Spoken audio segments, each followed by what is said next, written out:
Hey, good morning, everybody. It's Hammer. Today is Wednesday, December 3rd, 2025.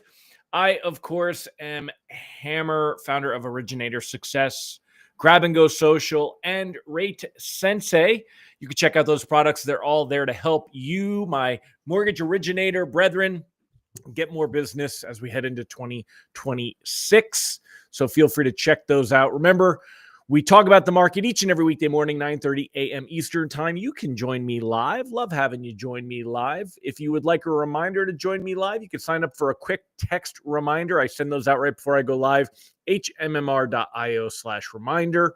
Or you can use this cool QR code over here. If you're on your phone right now, take a screenshot, go to your photos, press and hold, and that'll actually load up for you. You can sign up to get those text alerts. Unsubscribe anytime. We don't sell your info or do anything weird with it. Don't worry about it. Also, while you're signing up for stuff, think about signing up for our daily email at www.ratelockadvice.com.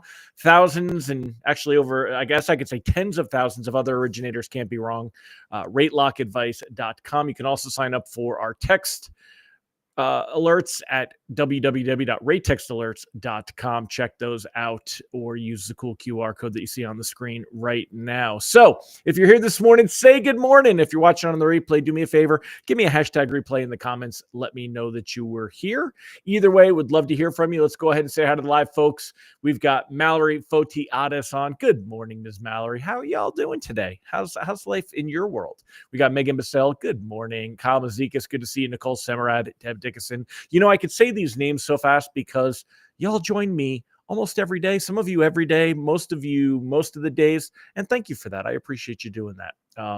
It's the reason that I do this for free is because y'all show up. You keep showing up. I'll keep doing it. I know I threatened to quit a couple weeks ago, but I was just tired. So Amy Blauser and Angela Walters talked me out of it. So, but anyway, giddy up, Mr. Randy Teakle. And there she is, Angela Walters. Good morning.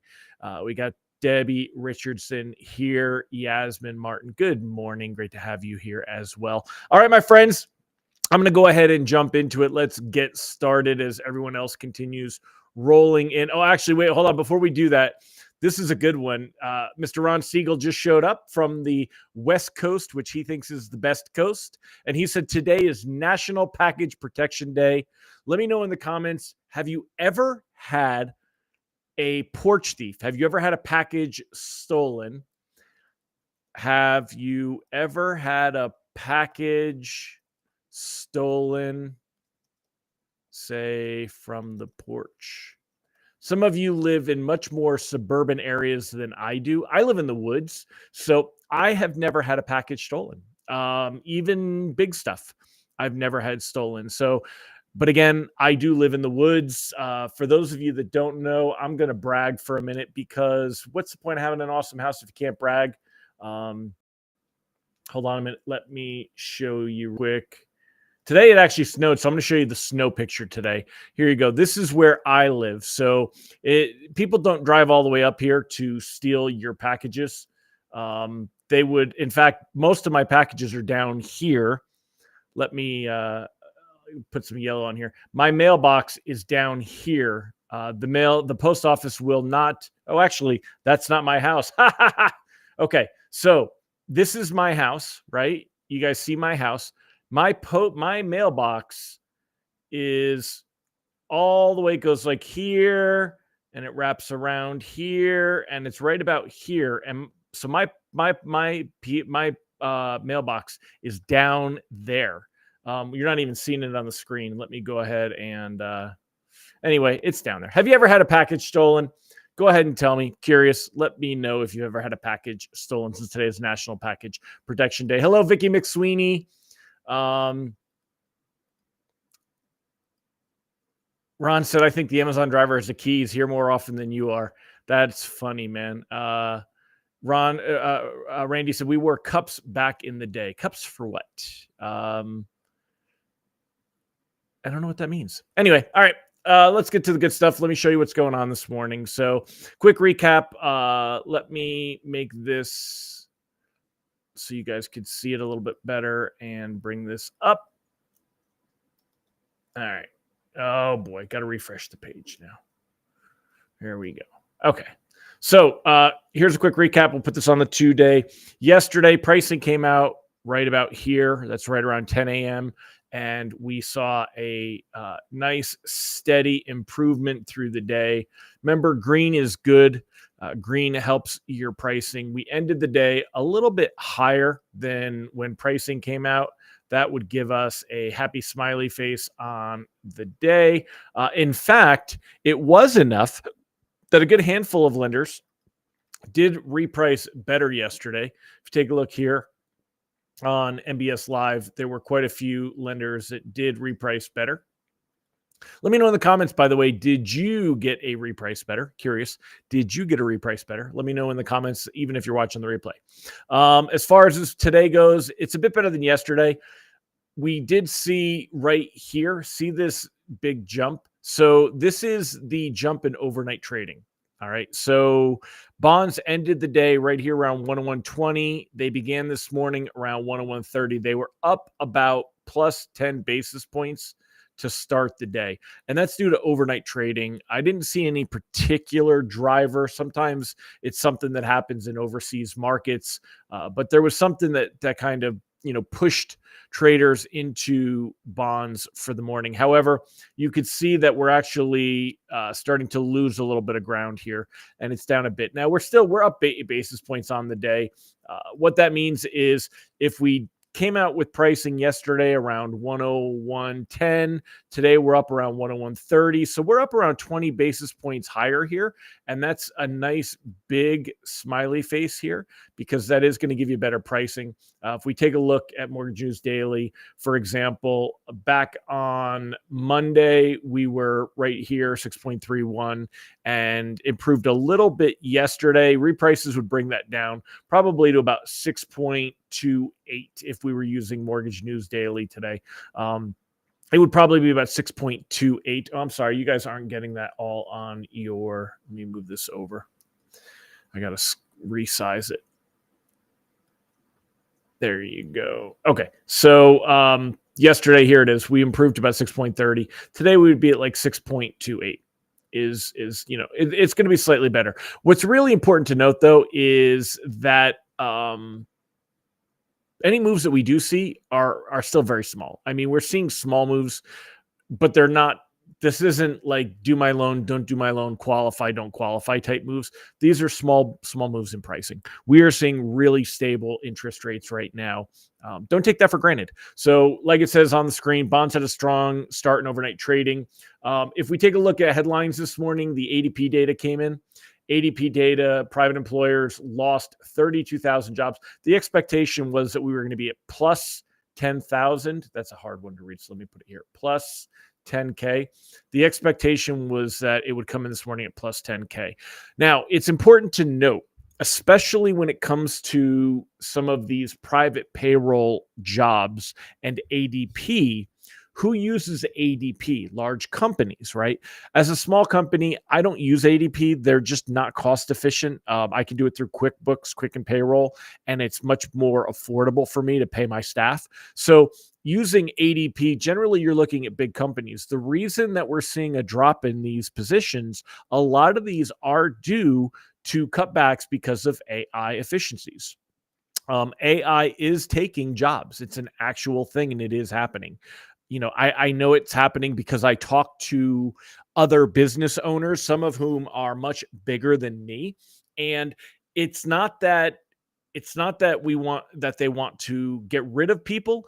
The way it was explained to me by one company is that they're cutting staff and incorporating AI to build efficiencies to make the people that are there more effective, more efficient, getting more done.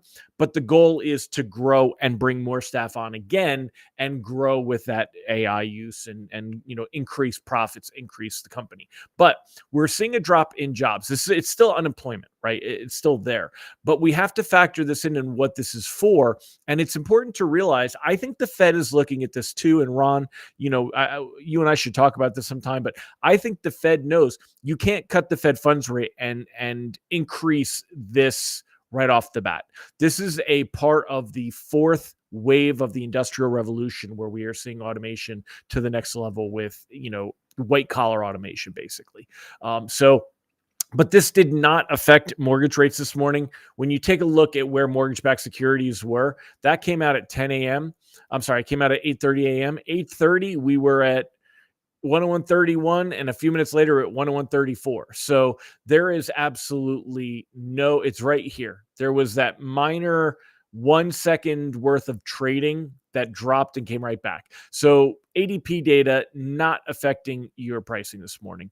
All of the gains that we see were in overnight trading, and that's due to kind of some bigger picture stuff. Today on the calendar, we have ADP data this morning, which did come in weaker, was expected to be plus 10,000, came in minus 32,000. At 10 a.m. Eastern time, we're going to get ISM non-manufacturing data. That's a big one for where the economy is.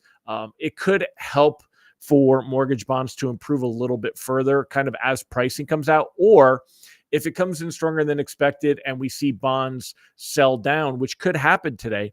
If they sell down, that's going to bring us closer to where we were yesterday.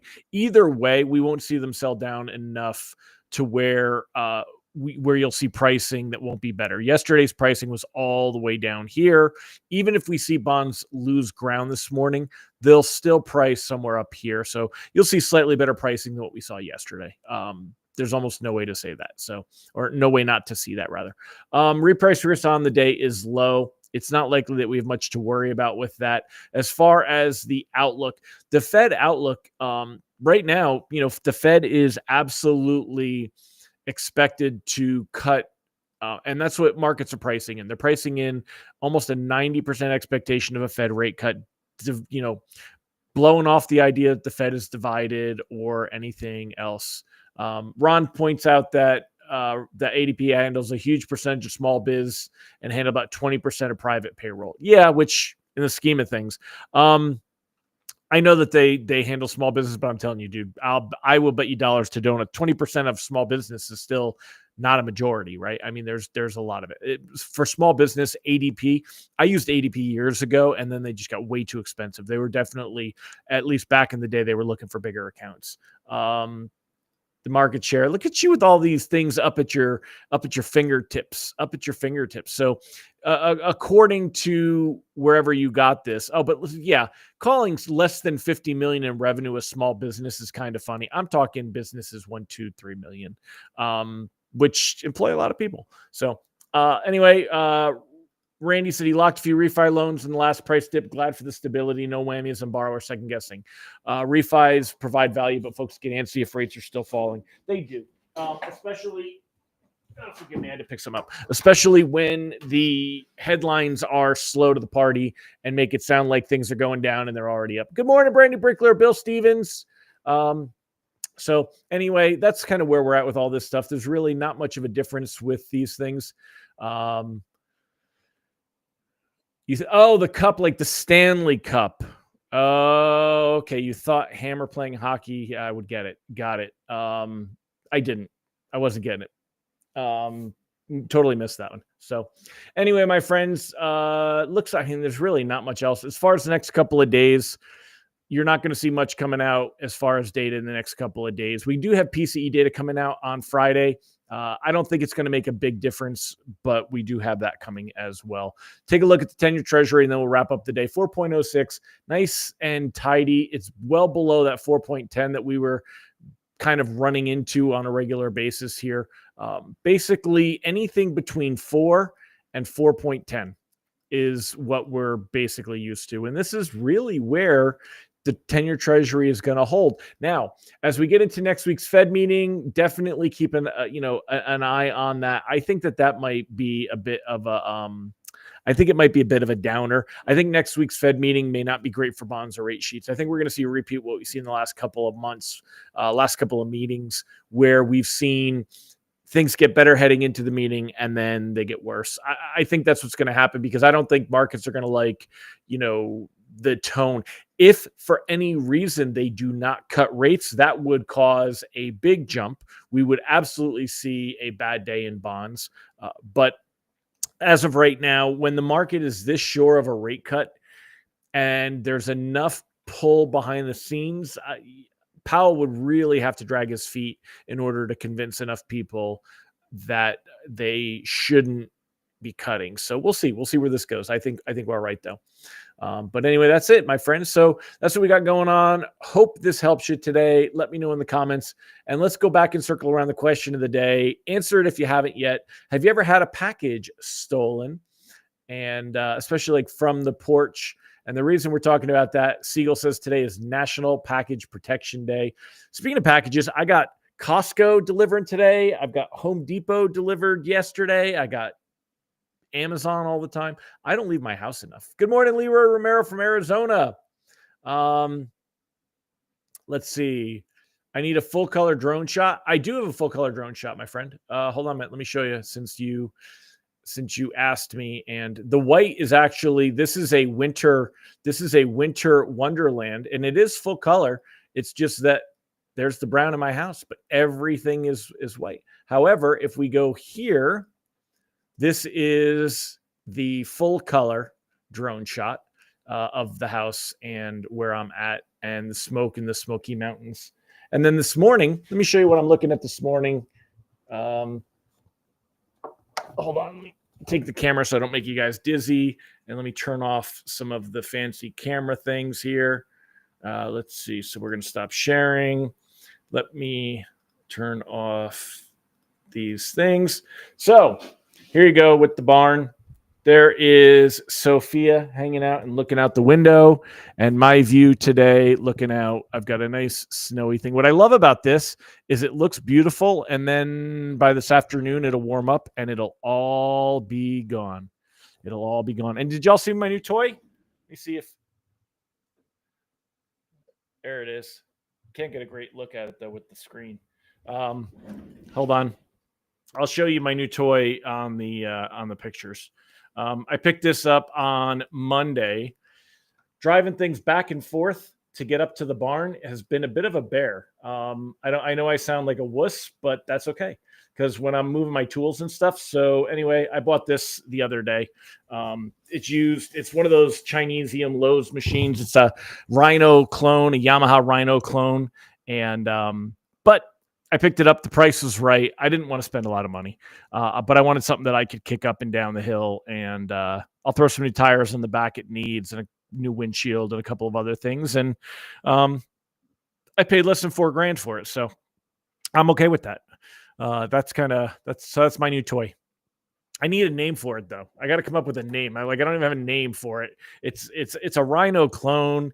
It's an Axis. I could call it the Axis. Maybe I'll call it the Axis. I don't know. I don't want like a name like Jenny. I just want a name like, what do I even call this thing? The side-by-side, the UTV. UTV sounds like UTI. Sean, I get cold chills just looking out that window. That's right, baby. It's cold. Mike Tebow, no packages stolen too far off the road. Bill Stevens, watching Port Pirates revenge videos is hilarious. Yeah, I've seen some of those where they blow things up on people when they're doing that. And that stuff is funny. Powell will speak and prove he should be labeled Scrooge. Siegel doesn't like Powell. Not the Stanley Cup. Well, then what was it? I'm lost. So, all right, my friends, let me wrap it up. I'll see you guys tomorrow. Have a fantastic day and go get some business. By the way, make sure you save the date. I'll have the sales stuff out there. The price is less than $100. It'll be $67 for early sign up. Is what I always do with this one. So save the date, the planning workshop. Listen, if you want to have a good year next year, you've got to have your stuff dialed in. I can tell you from experience, it sounds easy. We don't do it, and then we fail. You've got to have a vision. You got to know where you're going. You got to have a plan to get there. This vision planning workshop is definitely going to have a lot of strategy and tactics on getting the business. We're going to go deeper on that than I generally do. Want to make sure we get something that we're really incorporating as we roll into the new year and kind of ramp it up. So check that out. It'll be December 30th. And so circle that date and save the date, 1 to 4 p.m. Eastern time. All right. I'll catch y'all later. Make it a great one. Bye-bye.